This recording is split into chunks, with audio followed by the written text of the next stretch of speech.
დღეს ჩვენი ეთერი წარმოდგენილი იქნება ბატონ მიხეილ მამიაშვილთან ერთად, ჩემი მონაწილეობით.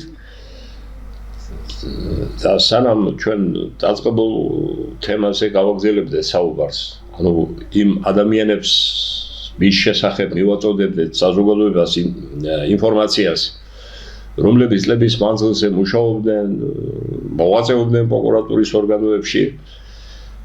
ახლა ჩვენი გადასახედიდან ვაფასებთ ამ ადამიანებს, ხო? ჩვენი პირადი ურთიერთობებიდან, საქმიანი ურთიერთობიდან გამომდინარე, ეს არ ნიშნავს, რომ ამ ადამიანთა მიმართ საზოგადოებას განსხვავებული აზრი არ ჰქონდეს. ჩვენ ყველასაც პატივს ვცემთ, მაგრამ ერთი რამ არის, არ ვიქნებოდით ჩვენ მართლები, ჩვენს წიგნში, რომ ამ ადამიანთა შესახებ არ გვესაუბრა და ეს რომ მხოლოდ ვიწრო იურიდიული საზოგადოებისთვის არ ყოფილიყო ხელმისაწვდომი, ამიტომაც გადავწყვიტეთ, რომ მათ შესახებ თქვენთანაც ვისაუბროთ, ჩემო ძვირფასო ტელემაყურებლებო და თავად განსაჯეთ. ახლა ამისი აუცილებლობა იმ ფაქტორმაც განაპირობა, რომ როგორც ჩემთვის გახდა ცნობილი და ეს ინფორმაცია მე სიმართლე გითხრა, ბოლომდე არც გადამიმოწმებია, იმ ადამიანთა პირადი საქმეებიც კი უკვე თითქოს და არ არსებობს პროკურატურაში წინა ხელისუფლების შემდეგ, ვინც პროკურატურის ორგანოებში მუშაობდა. აქედან გამომდინარე ბატონი დიმიტრი ჩიტლოვის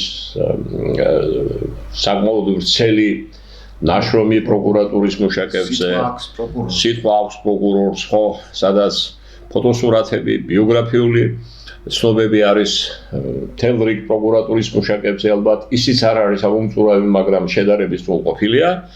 ჩვენ სწორედ ამიტომაც გადავწყვიტეთ, რომ საპროკურორო სამართალში როდესაც საუბრობ საპროკურორო სამართლის როგორც მეცნიერების დარგზე, ფართე გაგებით, იგი გულისხმობს იმ ადამიანთა შესახებ ინფორმაციებსაც, რომელსაც წვლილი აქვს შეტანილი პროკურატურის არსებობის საქმეში. კიდევ ერთხელ ვიმეორებ, ჩვენ არ ვაფეთიშებთ პროკურატურის ორგანოებს, ჩვენ ძალიან კარგად ვიცით და არაერთხელ აღნიშნეთ ის, რომ იყო პერიოდი, როდესაც პროკურატურა იყენებდა გარკვეული ძალა, ხელისუფლება იმისთვის, რომ მას თავისი პოლიტიკური მიზნებისათვის მიეღწია, მაგრამ ამავე დროს იყო პროკურატურა და ჰქონდა პერიოდი პროკურატურას, როდესაც იგი ეროვნულ ძალებთან ერთად აკეთებდა ჭეშმარიტად ქართულ საქმეს და ეს ცნობილი მოვლენების დროსაც დადასტურდა 9 აპრილისა თუ შემდგომ პერიოდში, ამაზე ჩვენ არაერთის ჰქონდა საუბარი და ახლა არ განმეორდებით. მაშასე სანამ დავიწყებდეთ აი იმ სიის წარმოდგენას პროკურორებისა და პროკურატურაში დასაქმებული მუშაკების ტრადიციისამებ შევეხოთ ქვეყანაში მიმდინარე მოვლენებს. გულისკივილით აღნიშნავ ბატონო მიხეილ იმას, რომ უკვე 2 ათეულ დღეზე მეტია, რაც ნებათა ღელვა არ ცხრება თბილისისა და ქუჩებში და სრულიად საქართველოში.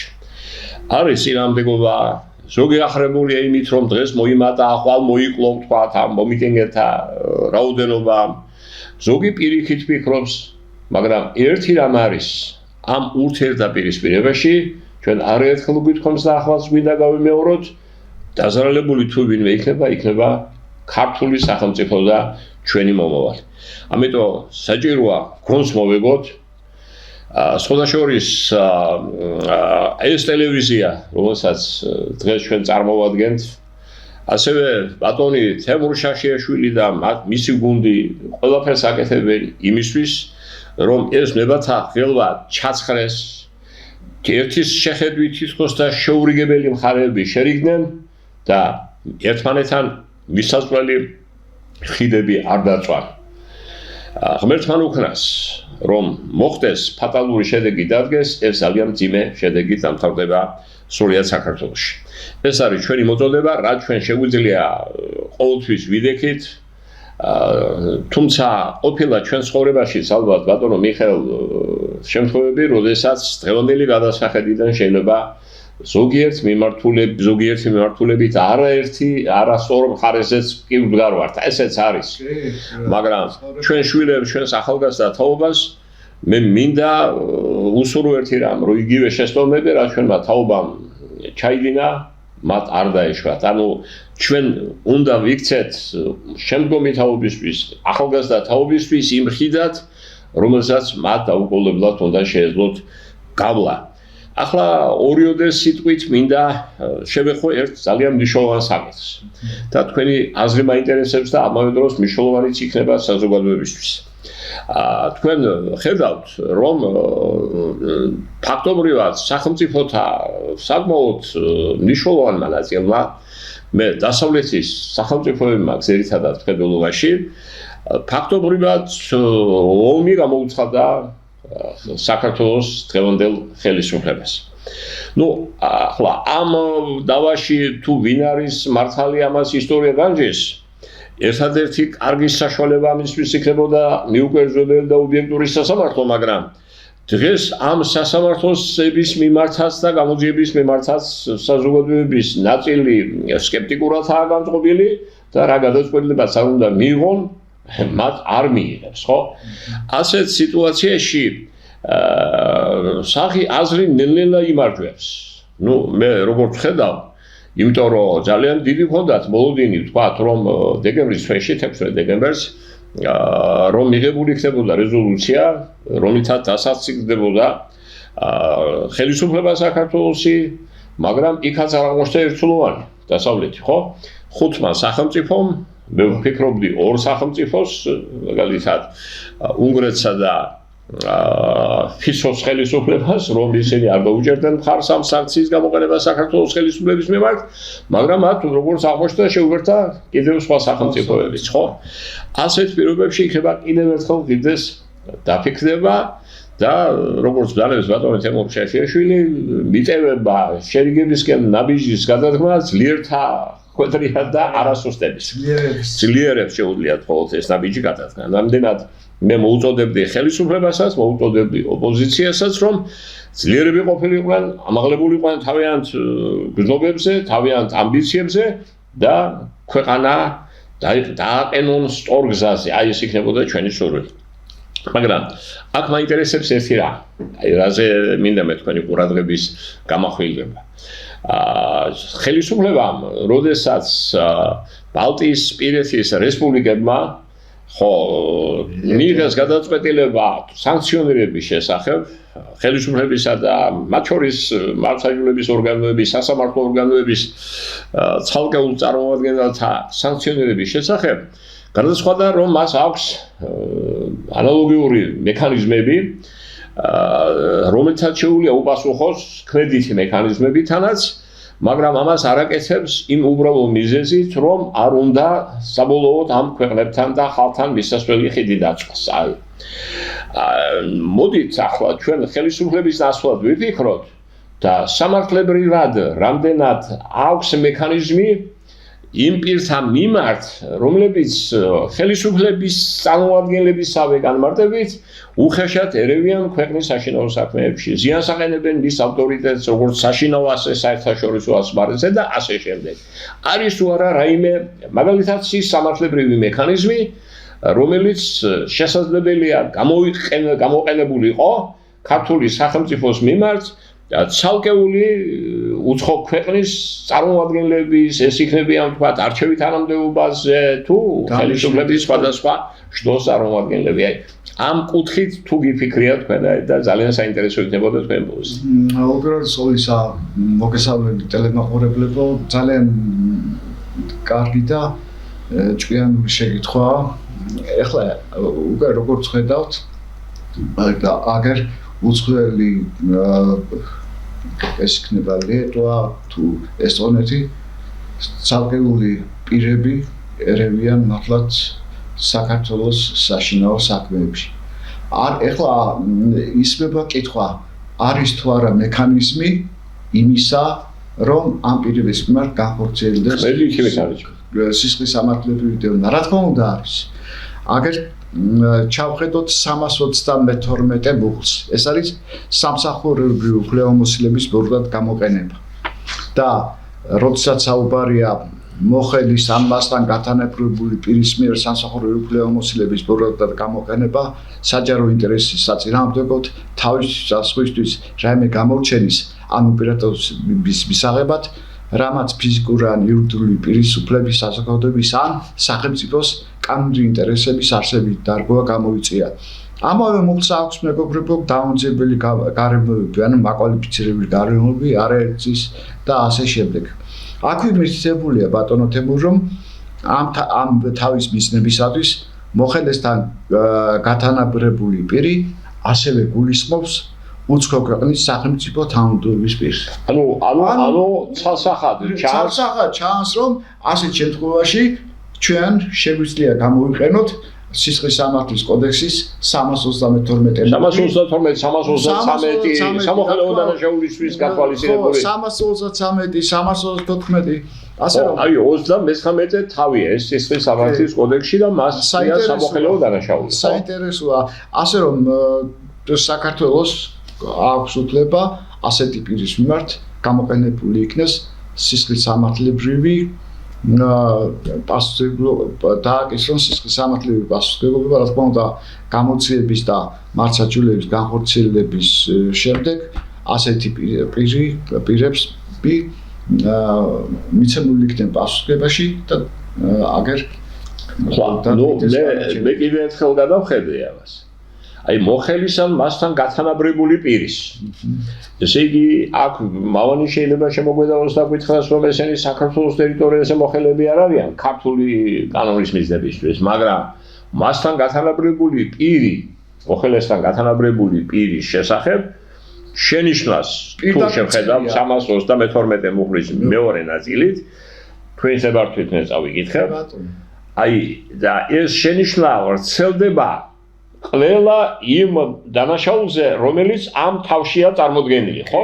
რა თქმა უნდა. და ამ თავის მიზნებისთვის მოხელესთან გათანაბრებული პირი ასევე გულისხმობს უცხო ქვეყნის სახელმწიფო თანამდებობის პირს, ჩხილებში მათ შორის საკანონმდებლო ან და ადმინისტრაციული უფლებამოსილების განხორციელებელი სახელმწიფო ორგანოს წევრს. ნებისმიერ პირს, რომელიც ასრულებს რაიმე საჯარო ფუნქციას სხვა სახელმწიფოსთვის, საერთაშორისო ორგანიზაციის ან ორგანოს თანამდებობის პირს ან ხელშეკრულების საფუძველზე დაქირავებულ თანამშრომელს, აგრეთვე ნებისმიერ მივლინებულ ან არამივლინებულ პირს, რომელიც ასრულებს ამ თანამდებობის პირის ან თანამშრომლების ფუნქციების შესაბამის ფუნქციებს. აქვე არის უცხო ქვეყნის დაფიქსირებულებს და ასე შემდეგ.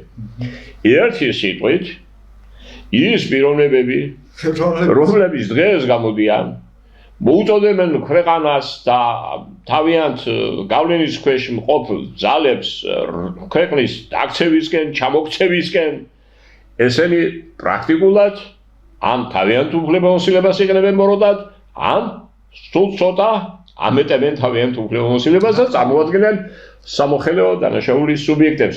ისე რომ ერთი რამ არის, შეიძლება ამ უცხოელებმა არიციან საქართველოს კანონმდებლობა, მაგრამ ვინც მათთან დაახლოებულია და ძალიან ბევრი იურისტობას იჩემებს, ასე ვთქვათ, ზოგი მართლაც არის იურისტი, მაგრამ რატომღაც ივიწყებს და ავიწყდება, რომ არსებობს ასეთი ნორმები საქართველოს სინამდვილეში, კარგი იქნებოდა თუ ჩახედავთ. ახლა რა ხდება? ძალიან მარტივი, როდესაც ჩვენ წინა გადაცემის დროს ვახსენეთ პროკურატურა რო არ ჩანს, პროკურატურამ უნდა თქვას, თავის საქმელის სიტყვა. მოგესალმებათ, რომ სამართლის საპროცესო კოდექსის 100 მუხლის თანახმად, ხო, გამომძიებელი პროკურორი ინფორმაციის მიღების თანახმად ვალდებულია დაიწყოს გამოძიება. აი ასეთი შემთხვევა, როდესაც კუბილიუსები და სხვები ყველა შემთხვევაში უნდა დაიწყოს გამოძიება და თუ აღმოჩნდება, რომ ეს ამ ადამიანთა ქცევა, მოქმედება, მოწოდება აკმაყოფილებს სამოხელეო დანაშაულის ნიშნებს, არა მხოლოდ დაიწყოს გამოძიება, არამედ მიმართოს სასამართლოს აყვეთი ღონისძიების შეფარდებიც ვალდებულიც არიან და ყველაფერს თავი დავანებოთ ამ ხრივ აყვეთოს, რა ვიცი, ახლა ყოველ შემთხვევაში ჩვენ კი არაფრისკენ მოუწოდებთ, უბრალოდ შევახსენებთ სამართალმთავრობას და საზოგადოებას, რომ სახელმწიფოს შეიძლება გქონდეს, თქვათ, თავის არსენალში სწორედ ეს იერარქი, რომელსაც ქვია სამოხელეო დანაშაულისათვის კონკრეტულ უცხოელ პირთა პასუხისმგებლობის საკითხი. ყველაფერს თავი დავანებოთ, კაცის მიმართო გამოძიება იქნება დაწყებული, აღვიზღონების სახით პატიმრობა იქნება შეფარდებული, ის მართალია თავის ქვეყანაში გააგრძელებს მოწოდებებს, მაგრამ ეს ადამიანები ჩამოსვლით საქართველოს სინამდვილეში ვერ ჩამოვლენ, ხო? ეს არის ჩვენი მოსაზრება სამართლებრივი მექანიზმთან დაკავშირებით და არც ერთი წუთით არ არის მოწოდება დაუშვათ ვინმესკენ რომ გინდა თუ არა გამოიყენეთ, გინდა თუ არა პასუხებაში მიეცით, მაგრამ რახან კითხვები ისმის ჩვენს მიმართ, რა მექანიზმი შეიძლება გქონდეს, ჩვენ ერთ-ერთ შესაძლო მექანიზმად ამ თვალსაზრისით წარუდგინეთ სწორედ ეს ჩვენი მოსაზრება, რომელიც დაფუძნებულია რეალობაზე და თუ ვინმეს განსხვავებული აზრი აქვს, მას შეუძლია ამის თაობაზე გვესაუბროს. ახლა ერთი რამაცა, ახლა უსმენდით თქვენ რამოდენიმე დღის წინ ჩვენი მეზობელი აზერბაიჯანის პრეზიდენტის ალიევის ინტერვიუს კისელიოთ. აი ეს პიროვნება არ მალავს იმას, რომ მისთვის საფრთხის შემცველია საქართველოს ტერიტორიაზე არსებული ვითარი. ერთ რეგიონში ვარ და გარდა ამისა, მისი ეკონომიკა მნიშვნელოვან წილად დამოკიდებულია ვთქვათ იმ გაზსადენისა და ნავთობსადენის გამართულად ფუნქციონირებაზე, ხო? აი ამას ყველაფერს შეუძლია საფრთხე შეუქმნას მის ეკონომიურ შემოსავლებსაც. ხო და აქედან გამომდინარე ხის ალბათ ამაზე დაფიქრება მე შევახსენებ უბრალოდ ამ ოპოზიციასაც ძალიან გადაჭარბებული იმედები უცხოეთის მიმართ მიექნებათ, იმიტომ რომ მექანიზმი ნამდვილად აქვს სახელმწიფოს და თუ ეს სახელმწიფო არ იყენებს ამ კონკრეტულ შემთხვევაში ამ მექანიზმს, ამ იარაღს, ეს არ უნდა ჩაითვალოს სახელმწიფოს სისუსტედ. მე ასე მგონია ყოველ შემთხვევაში. ეს ერთი მოსაზრება მეორე დავამატებ ბატონო თემურე ერთს აი როდესაც საუბარია საჯარო მოხელეებზე უცხოეთის ქვეყნის ყველა შეეხება ეს იქნება ვთქვათ ესტონეთის თუ ლიტვის თუ გარდა ამისა ევროპარლამენტარებს რომლებიც ჩამოსულები იყვნენ ალბათ წავიდნენ და მოუწოდებდნენ და ბოროტად იყენებდნენ თავიანთ უფლებამოსილებას. აი ეს მუხრე მათ შორის საკანონმდებლო მათ შორის პირდაპირ წერია როგორც საკანონმდებლო ისე ასე რომ ყველა საუბარი იმას რომ ის სარგებლობს იმუნიტეტით და აჰა არ არის ის უცხოეთის პარლამენტის წევრი საქართველოში იმუნიტეტით ნამდვილად ვერ ისარგებლებს და აი ეს ფაქტორიც უნდა იქნეს მათ მიმართ გაფასება. ეს იქნება როთი თუ სხვა პიროვნები. დიახ. არიანი ხსვები ხო რუსია, გერმანელი არის და სხვები და ახლა თუ ძალიან ერიდებათ და ვერ ამბობენ ხომ ახლა აი ეს ამონაწერი გაუგზავნონ სამოხელეო დანაშაულთან დაკავშირებით და იქნება ამ ადამიანებმა წაიკითხონ და ჩვენ კი არავის ვაშინებთ უბრალოდ ჩვენ მექანიზმი ჩვენი გადაცემის დასახელება არის კანონი და სამართალი ჩვენ რახან კითხვები ჩდება ამ კითხვებზე ვცდილობთ პასუხის გაცემას და არამს და არამს არ განახობთ ხელისუფლებას თუ რა უნდა გააკეთოს მან. ჩვენ უბრალოდ გზას ვაჩვენებთ. ჩვენი მოსაზრება ამ თვალსაზრისით კი ბატონო და მეორეც არის კიდე ნახეთ 334 მუხლია. ბრალდებული სამართლების პასუხებისაგან უკანონოდ განთავისუფლება. ხო, გავიგე. ეს დაშეთი მოქმედება. თუ პიროვნებას ჯადელი აქვს დანაშაული და იგი ბრალდებული უნდა იყოს და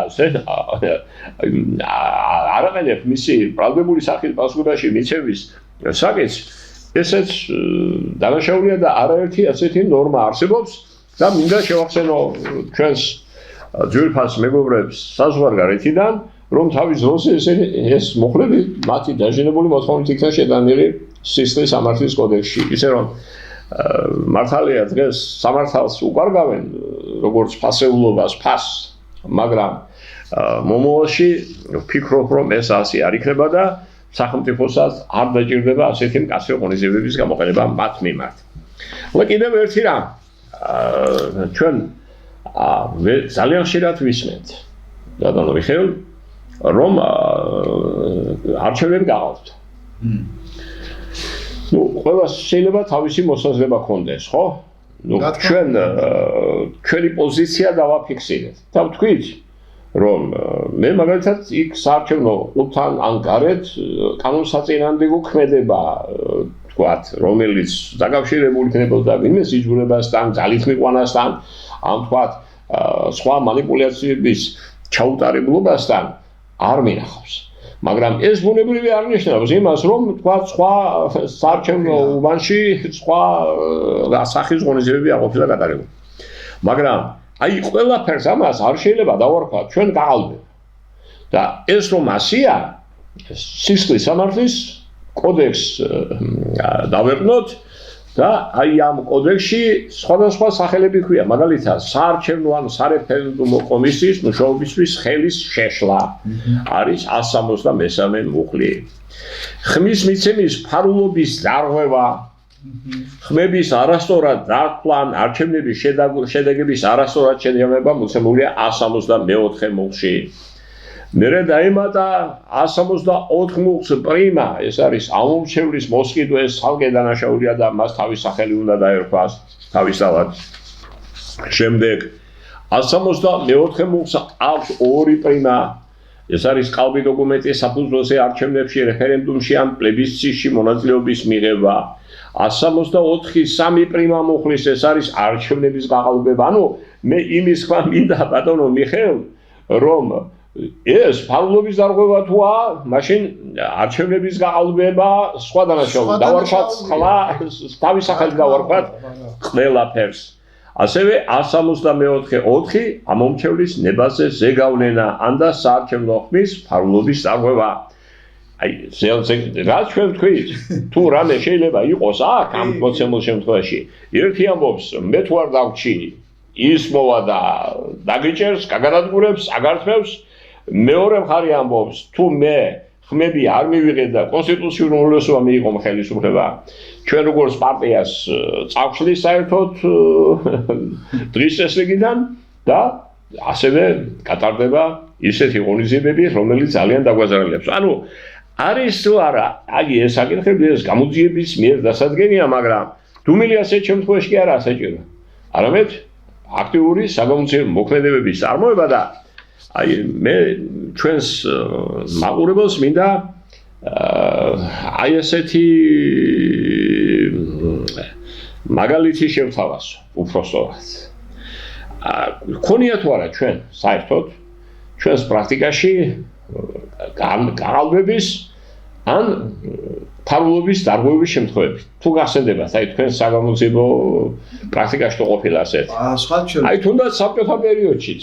სხვა შორის საბჭოთა პერიოდში ისეთი იყო, რომ მაშინ ამას ძალიან დიდ ყურადღებას არ აქცევდნენ, მაგრამ აი 4 მე გეტყვით საწინააღმდეგოს სხვა ძალიან საინტერესო მაგალითი მაქვს ერთ. 98 წელს იყო ასეთი ფაქტი, სხვა შორის მე გამოვიძიეს და ნუ იქ ვერ დადგინდა და შევწყვიტეს სისხლის სამართლის საქმე. რა თქმა უნდა, მქონდა ესეთი საქმე. ახლა მე გეტყვით ძალიან საინტერესო არის ეს მოხდა დასავლეთ საქართველოში, სამეგრელოში. ნუ საბჭოთა პერიოდის საარჩევნო სისტემის ერთ-ერთ ყველაზე სერიოზულ ნაკლად და სავსებით სამართლიანად მიიჩნეოდა ის, რომ პრაქტიკულად დასარჩევიც არავინ არ იყო, იყო ერთი, ხო, კანდიდატი. ხო, რა თქმა უნდა.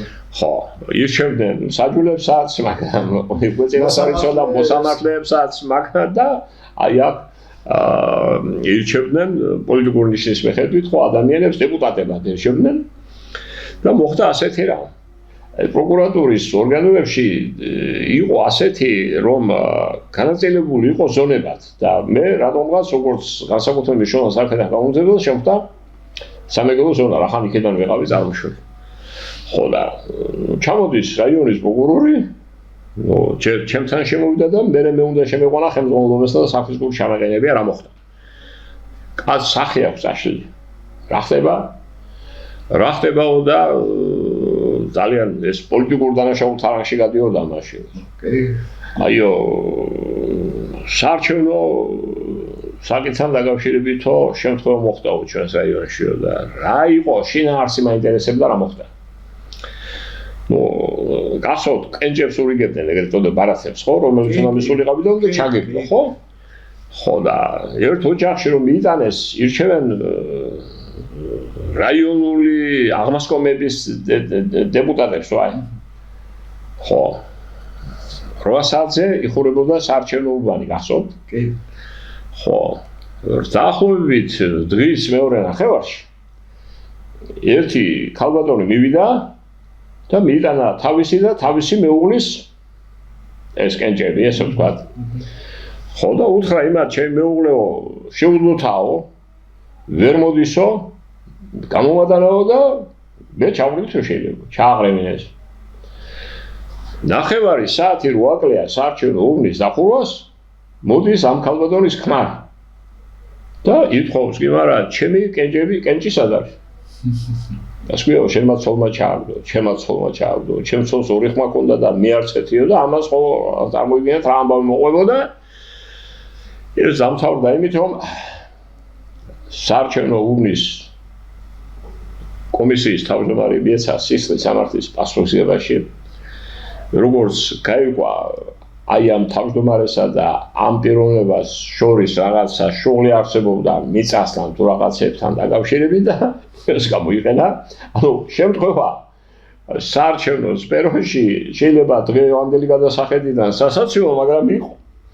და კიდევ აი ფარულობის დარღვევასთან დაკავშირებით მინდა გავიხსენო ერთი რამ. ეს არის კლასიკური მაგალითი თუ როგორ დაირღვა ხმის მიცემის ფარულობა. 2001 წელია, მაშინ მე გენერალურ პროკურორის მოადგილე ვარ. ყურირებ მოკლებისა და სხვა მიმართულებებს გამოძიებაზე მე ზედამხედველობა არ მქონებიათ. და ასეთი რამ მოხდა, თუ გახსოვთ თქვენ, დღის ესეში დადგა პარლამენტის თავმჯდომარის არჩევნები. იყო ორი კანდიდატურა. ქალბატონ ნინო ბურჯანაძის და ბატონი ვაჟა ლორქიფანს. კი, მახსოვს. ამ არჩევნების პროცესში, როდესაც მიმდინარეობდა პარლამენტის სტომა, ერთ-ერთმა მხარემ ახლა არ მახსოვს, დააყენა ეჭქვეშ და თქვა, რომ აქ ფარულობა დარღვეულია, გაღალბებულია, იქაც გაიჟღერა. ნუ, რა მოხდა?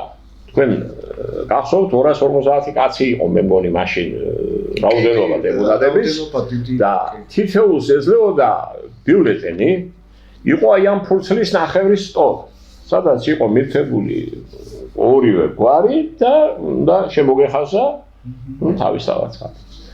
და პიროვნებამ ერთ-ერთმა თქვა, აი ამასო რომ შეხედაო, აი ალმასერად რო გააყენებ შუქს აქვე განათების, ხელოვნური განათების, ახო ჩანსო და დანომრილი ეს. ფარულობა დარღვეულიო. ჯო, ახლა როგორი ამბავია? თან განცხადება გაკეთდა იქ პარლამენტის სტომაზე, რომ ახლა მოვა გენერალური პროკურატურის წარმომადგენელი და ნაცვალს პოფერს ამ საკითხს. ნუ მე ვთხოვა ბატონმა გიემეფარიშვილმა, გენერალის მოადგილე ვარ და სამსახურებო დეპარტამენტს მევალება და მივედი. რო დავათვალიერეთ მართლაც ასეა. ეს 250 ბიულეტენი ამოვიღეთ და ეს ყველა დანომრილია. როგორა დანომრილი იცით? უფერული ფლომასტერით. აი ამ კუთხეში თქვა 1-დან 250-მდე. აი რო შეხედავ, აი მაშინ ჩანს თორე ისე ჩვეულებრივად არც იკითხება და არ ჩანს არა. ახლა რისთვის გაკეთდა ეს ნუმერაცია? მოგეხსენებათ ეს ორი დაპირისპირებული მხარე იყო, დაუშვათ ბატონ ვაჟასი და ქალბატონ ნინოსი. ხო, ქალბატონ ნინო წარმოადგენდა რეფორმატორების ჯგუფს და ისინი ხელისუფლებაში მოსასვლელად ემზადებოდნენ. მათ თავიანთი წარმოადგენელი ჭირდებოდათ პარლამენტის თავმჯდომარის პოსტზე. ნუ ბატონი ვაჟა მოქალაქეთა კავშირს წარმოადგენდა, ორივეს მომხრები ყავდა, ხო? ახლა იყო საშიშროება იმის, რომ კი მე მგონია რომ შენ ჩემიანი ხარ და ხმას მომცენ, მაგრამ ამის კონტროლის მექანიზმი არ არსებობდა, ხო? და მოიფიქრა მავანმა. მე დაახლოებით კი ვიცი, ვინ მოიფიქრა, მაგრამ ეს გამოძიებას უნდა ეთქვა და სასამართლოს და მე უფლება არ მაქვს. თქვა და გავაჟღერო. დანომრეს ეს და ეუბნებიან პიროვნებას, შენ მე ხმა მომეცი? ის ამბობს კი. მაშინ რა ნომერზე შემოხაზე? და მიგეთ, მან იცოდა ეს რო შევიდა, დახედა. 3 ნომერია დაუშვათ. 3 ნომერსო ჩახედეს. თუ ამბობდა რომ ქალბატონ ნინოს მივეცი ხმა და 3 ნინოზე იყო შემოხაზული, ესე იგი სწორი უთქვი ამ კაცს. ანუ ხმის მიცემის ფარულობა დაირღვა იმ თვალსაზრისით, რომ უკვე წინასწარ იცოდნენ თუ რა შედეგით დამთავრდებოდა არჩევნები.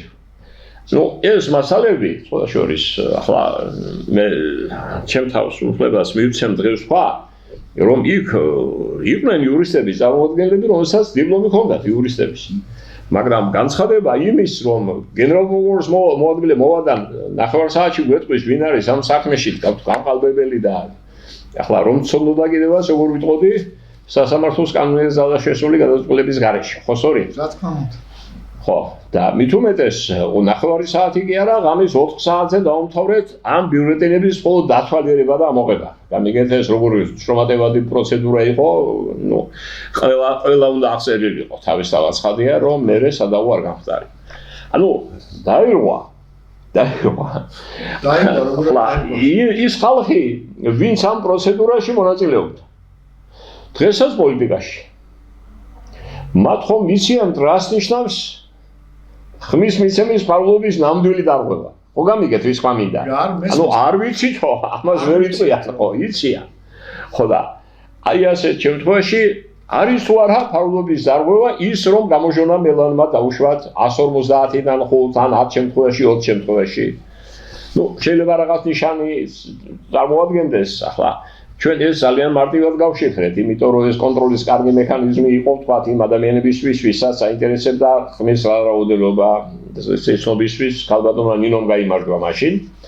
ანუ ისე ამოჩნდა რომ ყველამ ვინც მოიაზრებოდა მათ გუნდში ხმამისსა ქალბატონ ნინოს და ამაზე განაცხადებულმა მეორე ჯგუფმა ეს იცოდა თავისთავად ხადია. ხო. და ნუ ახლა იქ ვინ შეიძლება ყოფილიყო ეჭვინალთა წრე ვინც დაბეჭდა? რა თქმა უნდა. ვინც დაჭრა ეს ბიულეტენები? ესე იგი მას ჰქონდა ის ინფორმაცია და ვინც მიიტანა? ვთქვათ, კანცელარიიდან პარლამენტის სხდომაზე. ისე რომ ეს თემა ძალიან საინტერესოა, აქედან გამომდინარე, როდესაც გამოდიან დაპირისპირებული მხარეები და ამბობენ, რომ დაირღვა რომელი კონკრეტული მუხლის გათვალისწინებულ დანაშაულის ნიშნებს შეიცავს, იქნებ ამაზეც ისაუბრონ და ამ თვალსაზრისით წარიმართოს დავაცა და პოლემიკაც მე მგონი ეს იქნებოდა ყველაზე სწორი. ეს უბრალოდ ინფორმაციისთვის მივაწოდე ეს. ის საინტერესოა, ბატონო, თუ კი არის დაწყებული გამოძიება ან რომელიმე დანაშაულზე, არ ვიცი, ინფორმაცია არ აქვს. შეიძლება მე როგორც ინფორმაცია მაქვს ოპოზიციონერებმა ზოგიერთებმა მიაწოდეს პროკურატურას რაღაც ინფორმაცია, მაგრამ დაწყებულია თქვა რა გამოძიება და რა ხდება ეს საზოგადოება. ახლა მე ის შემთხვევა 2001-ში, როდესაც იყო ეს საზოგადოებას მიეწოდებოდა და საზოგადოების თანდასწრებით ხდებოდა და ადევნებდნენ თვალყურს როგორ სტარდებოდა საგამოძიებო მოქმედებები.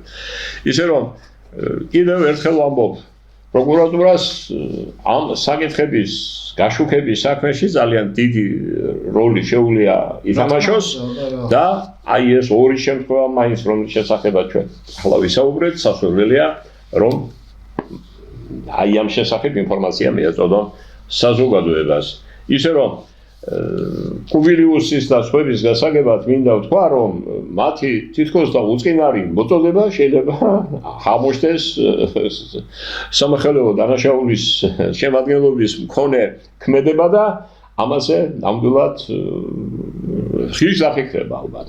ბატონო, საინტერესო რა არის, იცით, აი მაგალითად აგერ 324 მოგვიჩვენა ვისაუბრეთ ბრალდებული სისხლის სამართლიანი პასუხისგან უკანონო გათავისუფლება. აგერ ეს ფაქტიურად მოხდა საბოლოო რომ იტყვიან სახის მიცემა 2000 წელს. ანუ იმ პერიოდში, როდესაც წინა ხელისუფლებაში იყო. ფაქტიურად წინა ხელისუფლების მიერ ამიღებულია ეს კანონმდებლობა და აი ეს დამატება. სწორედ ამაშია უბედურება. ის სხვა ხანდაზმულობის ის ვადები, დრაკონული ვადები, სხვები ყველაფერი ეს მიღებულია წინა ხელისუფლების მიერ. ყველაფერი, აი აბსოლუტურად. თუნდაც სისხლის სამართლის საპროცესო კოდექსის აგერ ბუკლები, თუნდაც სისხლის სამართლის მატერიალური კანონმდებლობა, ფაქტიურად წინა ხელისუფლების მიერაა მიღებული. ანუ დასაშვები იყო იმ ხელისუფლებისთვის, მას არიღებდა და ეს იყო დემოკრატიული კანონები და ახლა დღეს გახდა დრაკონული. აი ძალიან ის არის რა უცნაურია და კიდევ რა ხან ჩვენ ამ თემაზე ვსაუბრობთ ვსაუბრობთ, ეთყობა კიდევ მოგვიწევს გადადება, თქვათ, იმ პროკურატურის მუშაკების თაობაზე საუბრის. შევხედოთ ერთმანეთს, თქვენ ისიც რომ ატეხილია მთელი აჟიოტაჟი საჯარო სამსახურის შესახებ კანონში შეტანილ ცვლილებებთან დაკავშირებით.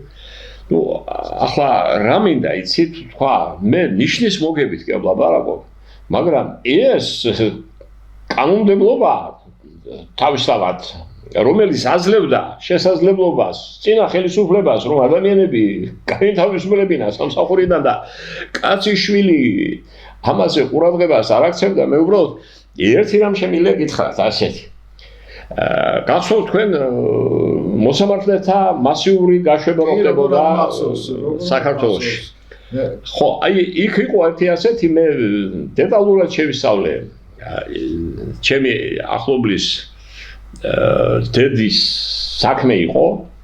ნუ ეს ქალბატონი გარდაცვლილია და ახლა მე მისი ოჯახის თანხმობის გარეშე მის სახელს და გვარს ვერ ვისაუბრებ, მაგრამ შემიძლია თქვა ასეთი რამ. ის დანიშნული იყო პრეზიდენტ გამსახურდიას ბრძანებულებით. 10 წლის ვადით. 10 წლის ვადის გასვლამდე, როდესაც სამსახურიდან გაანთავისუფლეს დარჩენი ჰქონდა 2 თვე. ხო, განთავისუფლება დანიშნული იყო ბრძანებულებით და გაანთავისუფლეს პრეზიდენტის განკარგულებით. სააგაშვილია საუბარი. აი ახლა რატომ განკარგულები და არა ბრძანებულებით? განკარგულება ის სამართლებრივი აქტი იყო, რომლის კანონიერებასაც არ სწავლობდა საკონსტიტუციო სასამართლო. გამიგეთ? კი. ბრძანებულები დანიშნული უნდა განთავისუფლებულიყო. ანუ პირველი რაც აართვეს რისი უფლებაც მიემართა საკონსტიტუციო სასამართლოსთვის. ამ ადამიანს 2 თვე იყო დარჩენილი. ნუ იქ ჩვენ რაც დარღვევები ვნახეთ, ის რომ დღეში ხანდახან 2-ჯერ, 3-ჯერ შედიოდა ცვლილება საერთო სასამართლოების შესახებ კანონში, რომ მორგებოდა სიტუაციას და ადამიანს არ შეძლებოდა რომ წასულიყო და ედავა კონკრეტულად რომელ სამართლებრივი ნორმის დარღვევას ჰქონდა ადგილი, აი ესეთ სიტუაციები იყო. ხო, იქ მე ბოლოს თქვით რომ ეს დარღვევები ხო 50 გვერდზეა სხვა შორის. თუ რა დაირღვა რა საერთაშორისო ნორმატიული აქტი, რა შიდა ნორმატიული აქტი, დადგა საკითხი რომ დარჩენილიყო სულ 20-25 პიროვნება აი ამ კატეგორიის მოსამართლეებს, რომელსაც თვეები და დღეები საგდათ ატლენი ვადის. საუბარი იმაზე, რომ მათ ის 560 ლარი დანიშნულდათ, ხო გახსოვთ? კომპენსაცია. კომპენსაცია. ხო, ნუ მივმართეთ პარლამენტს. ნუ მეც ვიყავი ჩართული ამ პროცესში და კურიოზი მინდა ვთქვა, მაგრამ თუ არ დავასახელეთ ეს კონკრეტული პიროვნებები, ჩვენ რეალურ შედეგს ვერასოდეს ვერ დავაყენებთ, ხო? რა თქმა უნდა. მაშინ პარლამენტის თავმჯდომარე იყო უსუფაშვილი. რომელიც იყო ამავე დროს მაჟორიტარი დეპუტატი. ხო, და დადგა საკითხი ასეთნაირად, რომ იქნება კანონში შევიდეს ცვლილება და იმ ადამიანებს, რომელსაც ასეთი ცოტა აკლია, შეევსოთ და მიიღონ კომპენსაცია, ხო? ნუ დასაბუთებული იყო, რომ ეს ძალიან დიდ ხარჯებთან არ იქნებოდა დაკავშირებული. გამიგეთ, ეს ყველაფერი გართულა არსებობდა. ხო, სხვადასხვა მინდა ერთი რამ გითხრათ, რომ ადამიანის უფლებათა კომიტეტს ხელმძღვანელობდა ბესელი, ეკა ბესელი. და ეკა ბესელიას კომიტეტმა დადებით დასკვნა. თქვა, რომ უნდა დაკმაყოფილდეს ეს მოთხოვნა. ახლა წამყვანი კომიტეტი იყო იურიდიულ საკითხთა კომიტეტი. იურიდიულ საკითხთა კომიტეტის თავმჯდომარე იყო ვახტანგ ხმალაძე. ნუ ახლა ვახტანგ ხმალაძე აღიარებულია დღეს კონსტიტუციონალისტად, მაგრამ ნუ მე რაც ვნახე, თუნდაც აი ამ იმ შემთხვევაში, როდესაც ფარულობა დაიყვა პარლამენტში და მასთან საუბარმა ერთმანეთში დამარცხდა, რომ ნუ შორს იყო იგი სამართლებრივი ცოდნისგან. ნუ ახლა ეს იმის ბრალიც არის ალბათ, რომ წინა ცხოვრებაში ის იყო მათემატიკის და ფიზიკა, ხარისხიც ჰქონდა, განათლებული კაცია უდაოდ. მაგრამ მან ისწავლა სხვადასხვა ქვეყნების კონსტიტუციები, მაგრამ მარტო კონსტიტუციის ცოდნა არ კმარა იმისთვის, რომ კარგი კონსტიტუცია დაიწეროს და ცხოვრებამ დაადასტურა, ხო? მე კრიტიკის თვალსაზრისით კი ვლაპარაკობ უბრალოდ და აი ამ შემთხვევაში მისი დამოკიდებულება ადამიანის ბედისადმი, ხო? და დადგა საკითხი იმის, რომ კომიტეტს მოესმინა აი ეს საკითხი და მიეცა თუ არ მიეცა დასკვნა. მიზოვლი ვიყავით შვილი აი ამ ქალბატონის და მე. კომიტეტის თავმჯდომარეა ბატონი ვახტანგი ხმალაძე. კიგნაძე იყო პირველი მოადგილე, სახელი მისი არ მახსოვს. იქ მოწვეული იყო სანდრო ბარამიძე, ეს დოქტორი რომა და იუსტიციის მინისტრის პირველი მოადგილე იყო. ახლა ძალიან ხშირად გამოდის ტელევიზიით ადამიანის უფლებებზე ლაბარაკობს და უნდა ლაბარაკობდეს იურისტია და სხვაგვარად ის იურისტია და იქ ჩემთან მოულოდნელად ამდენი თვეა შესული ეს რეალებს პარლამენტში განსახილვად და ხმალაძე ამბობს რომ მე ამ საკითხს არ ვიცნობ. და საკითხის შესასწავლად შევქმნათო კომისია. კომისია შექმნეს და კომისიის თავმჯდომარედ დანიშნეს სანდრო ბარამიძე. იმის შემდეგ იმ პარლამენტმა იმ მოწვევებს დაახლოებით 1 წელიწადზე მეტი იარსება და არავის არ გახსენებია ეს საკითხი და არც ბატონ სანდრო შეუწუხებია თავ. თუ მას სხვა მოსაზრება აქვს ამ საკითხთან დაკავშირებით შეუძლია ნებისმიერ ფორმატში ან მოგზაურდეს აქ ტელევიზიაში და ელაპარაკოს.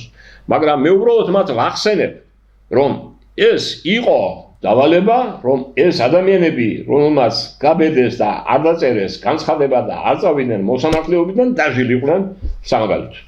თორემ რა იქნებოდა რომ 2 თვის არაფერი, მაგრამ ეს იქნებოდა უკან დახევა და ეს გატყობა უარყოფითად და ძალიან ერთი საინტერესო მომენტია კიდევ თქვათ იგივე ხმალაძესთან დაკავშირებით თქვენ თამაზი გოგოლაძე გახსოვთ. როგორ არა?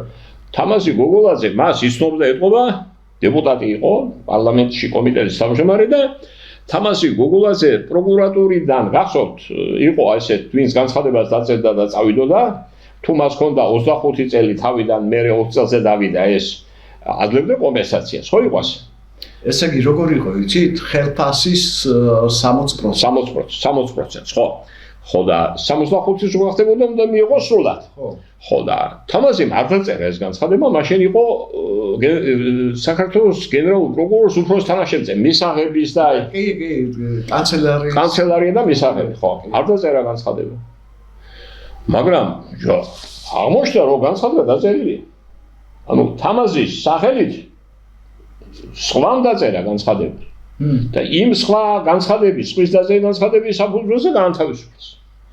მაგრამ თამაზის არ ქონდა 25 წელი პროკურატურის ორგანოებში, არ დაინიშნა კომპენსაცია. აყენებდა საკითხს იმის შესახებ, რომ არ დამიწერია ეს. ითხოვდა ექსპერტის ჩატარებას, არც ექსპერტიზა ჩაატარა არავინ, გამიგე? აი ასეთ პირობებში მიღებული იქნა და შეამცირეს ვადა, გახსოვთ? 20 წელი. 20 წელი. თამაზის 20 წელი აქვს. და იფიქრა რომ ახლა მაინც დამინიშნავენო. ხო. პენსიის და კომპენსაციას. ჯეროდაზე რომ უთხრეს კაცო. კი მარაო, შენო თურმე განცხადება არ ქონია დაზერილი ბიჭო. ახლა არა, მაგ დაზერილი განცხადებაო შემამა. ხო, ეს იყო რეალური ეს იყო. სხვა შორის ეს გაჟღერდა ბატონ ხმალაძესთან. როგორც თამაზი მითხრა მე. ხო და თამაზი ყოფილი მჭედელი იყო, გახსოვთ ეს. ხო და აი ახლა არ ვიცი რას ვიზამ გადავირიებოდი და ძლივს დავასწარეთ ეს პიროვნება. ხო, ესე იგი, როცა ჭირდებოდათ განცხადება მას ჰქონდა დაწერილი და როდესაც განცხადების დაუწერლობა დაუშვათ ან განცხადება რომ დაწერილი ჰქონდა ამის დადასტურება ხდებოდა მისთვის კომპენსაციის მიღების შესაძლებლობა მას მის წინამდე გიგნაკის გამოყენება. და კიდე რამდენი ხანი და ბრძოლა და სასამართლოები დაჭირდა ბატონ თამას რომ არა და უწესიერესი პიროვნება. კარგი პიროვნება. ხო, დღეს თუ რამეს დაამატებთ. აი ეს მომენტი მინდა გითხრათ და შევახსენო ბატონ ვახტანგს რომ და სხვებსაც მე ჩემ თავსაც თქვენ არ იფიქროთ რომ ყველაფერი ისე კეთდებოდა როგორც უნდა გაკეთებულიყო. შეცდომები იყო. მაგრამ იმ შეცდომების აღიარების არ უნდა შევწყვეს და როდესაც გამოვდივარ და მოძღვრავთ ისიც უნდა ვთქვათ რომ ჩვენ იქ შეცდომა დაუშვით მე პატიება ვითხოვე ადამიანებისგან ვის წინაშეც რაიმე ვთქვათ შეცდომით იყო თუ რა იყო ქმედება თუ ჩავიდნენ და ყველაფერი ვერ გავაკეთე ისე როგორც მათ მიაჩნდა და მას წარმოედგინათ მაგრამ აი ასეთი შემთხვევებისგან დაზღვეული არავინ არ არის და დღეს მაინც თქვან რა იყო მაშინ და თუ ისე ვაპირებთ ცხოვრების გაგრძელებას, როგორც იყო მაშინ ის სამართლებრივი სახელმწიფო ნამდვილად ვერ იქნება. საშინელება იქნება და მე უბრალოდ გულიმწყება და მაგრამ სიტუაცია მოიტანა და ეს უნდა შემეხსენებია საზოგადოებისთვის, რომ იყო ასეთ შემთხვევებში ჰქონდა ადგილი. ახლა ვისაც სურვილი აქვს იმ მოსამართლეთა განთავისუფლების კანონიერებასთან დაკავშირებით, ჩვენ შეგვიძლია მათ მივაწოდოთ ძალიან დიდი ინფორმაცია. ეს გამზადებული დოკუმენტი დევს პრაქტიკულად როცა წაიკითხეს, იქ ერთი წერტილი და მძიმე ვერ ნახეს კანონმდებლობასთან და საერთაშორისო აქტებთან შეუსაბამო. ამიტომაც არ განიხილეს. აი ეს ტრაგედია. ძალიან ცუდია ბატონო, ძალიან აი ახლა ძალიან კარგად აღნიშნეთ ეს ყველაფერი დაწვრილებით, მაგრამ არ ბევრი აი მათ შორის მეც როდესაც დავწერე განცხადება პროკურატურის ორგანოებიდან გათავისუფლების შესახებ, იქ იყო ჩაწერილი, რომ უნდა მიმიღო ხელფასის 60%. დიახ. დავწერე განცხადება, რა თქმა უნდა, მე კი ბატონო, მიიღე რამოდენიმე და 2006 წლის 1 იანვრიდან. არაფერი არ მიმიღია. არა, ზოგმა მიიღო, მაგრამ ზოგმა მიიღო, ხო. ხო და მე ცვლილება შევიდა და მაქსიმალურად ფაგა გახდა 560 ლარი. ხო. არ შეიძლება ესე თქვი. ანუ თავიდან შევირდები, ადამიანს გაუშვებ და მოატყვილებ ეს ხო ადმინისტრაციული დაპირება იყო ყველაფერს თავი დავალებენ რა. როგორც ბატონ თამაზი გოგოლაძის გაუკეთეს, იგივე გაუკეთეს. სოუცებ არის მოგაცვა. კაცმა კაცი ზახო და არ დამიწერიაო. არაო, შენ დაწერილია. მე როდესაც დაჭირდა მას და თუ ჩემი დაწერილია, მაშინ დამინიშნეთო. არაო, შენ დაწერილი არ არის როგორ. ეხლა ასეთ პიროვნებას როგორც თამაზი გოგოლაძე იყო, რო გაუკეთებენ მართლა საშინელია. ნუ ახლა მე მეგობრობდი მსხვილებულთან და მე როცა ასეთ ამბავ ლაპარაკობ, მე იმ მასალებს ვიცნობდი და მეც მიმიღია მონაწილეობა იმ მასალების მომზადებაში და ამიტომაც ვაძლევ ჩემ თავისუფლებას ასე თამამად ველაპარაკო და მისი ხსოვნის წინაშეც ამით ვიქნები მართალი. მეც მეგობრობდი ბატონო, ძალიან ბრწყინვალე პიროვნება იყო. დიახ, მაგრამ ესე იგი ვის დაწერილი იქნებოდა, ვისაც შეეშინდა რომ ასულიყო გენერალ პროკურორი ეს ბედავს როგორ და დაიწერა მის მაგიერ. გესმით? ნუ ამით თუ ჩვენ დღეს არა მეტი არა ესე გამოვიდა რომ მე ვილაპარაკებ ბევრი და თქვენ არა უშავს მე რა. კი ბატონო, მინდა ქვეყანას სიმშვიდე უსურვო, სხვათა აზრების გაზიარება და მოდით ვიცხოვროთ ისე რომ შეცდომებს არ დაუშვებთ მეთქი, გამორიცხულია. შეცდომები ადამიანს მოსდით, ვინც საქმიანობს, ვინც აკეთებს მას შეცდომების მოდის, მაგრამ ამ შეცდომების აღიარება უნდა შეგვეძლოს და იმის თქმა უნდა შეგვეძლოს, აი რა, ისეთ აი ვარ ჩვენ თქვათ აი მიმართულების აღიარებული სპეციალისტი. მე ჩემ თავს ვერ უწოდებს ექსპერტს მიუხედავად იმისა, რომ საკმაო გამოცდილება გამაჩნია, ხო? და ამდენი ექსპერტები რო ყავს ეს ძალიან კარგი ერთის მხრივ. მაგრამ მეორეს მხრივ მეორე მხრივ ის ადამიანები ვის თავის თავს ექსპერტს უწოდებს ან საზოგადოების ნაწილი უწოდებს ექსპერტს, ღირსი უნდა იყვნენ იმის რომ იწოდებოდნენ ექსპერტები. კარგად ბრძანდებოდეთ. მომავალ შეხვედრამდე.